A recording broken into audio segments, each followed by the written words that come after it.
È un momento di campagna elettorale importantissimo, siamo ormai alle battute finali e la presenza di Ronchi e dell'ex ministro Giorgia Meloni stanno a dimostrare ancora una volta come anche i vertici del Partito Nazionale sono tutti concentrati anche verso le elezioni della Sicilia, quindi di Agrigento, di Palermo, di Trapani, tutte le città più importanti, e la loro presenza è anche testimonianza del grande interesse che c'è attorno al nostro partito. Anche in un momento così difficile per i partiti, però noi siamo assolutamente convinti che in città ad Agrigento ancora una volta il PDL sarà il primo partito in città. È una candidatura autorevole sostenuta da tutto il centrodestra, di un professionista assolutamente valido che in questo territorio può costruire, diciamo, una discontinuità rispetto a quello che è stato il governo del territorio. È anche un momento per ricordare in campagna elettorale il valore che ha la politica di fronte anche all'ondata d'antipolitica che tende a confondere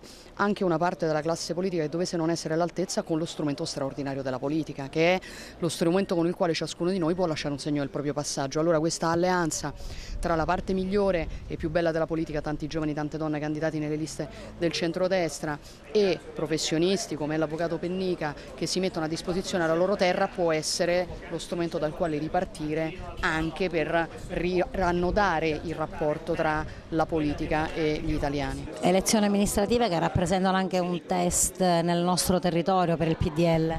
Assolutamente sì, infatti appoggiamo un candidato che non viene dal PDL, ma lo appoggiamo proprio perché lo consideriamo la persona giusta per la sua preparazione, per la sua onestà, per la sua moralità, per la sua competenza, per dare un cambio di marcia amministrativo con giusti programmi alla città di Agrigento. È un voto molto importante.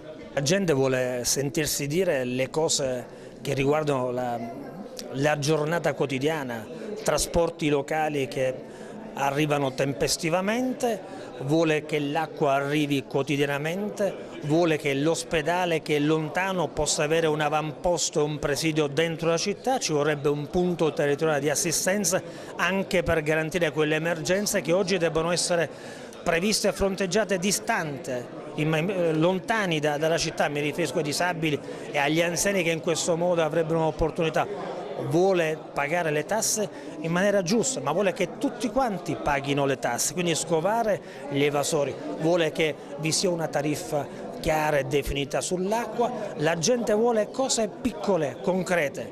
Pennica deve esigere evidentemente dalla politica una grande collaborazione. Noi esigeremo da Pellica, che ha personalità e determinazione e capacità di programmazione, esigeremo che la lista delle priorità definita nell'interesse della città possa essere concretamente realizzata, meno propositi e annunci e finalmente più sostanza.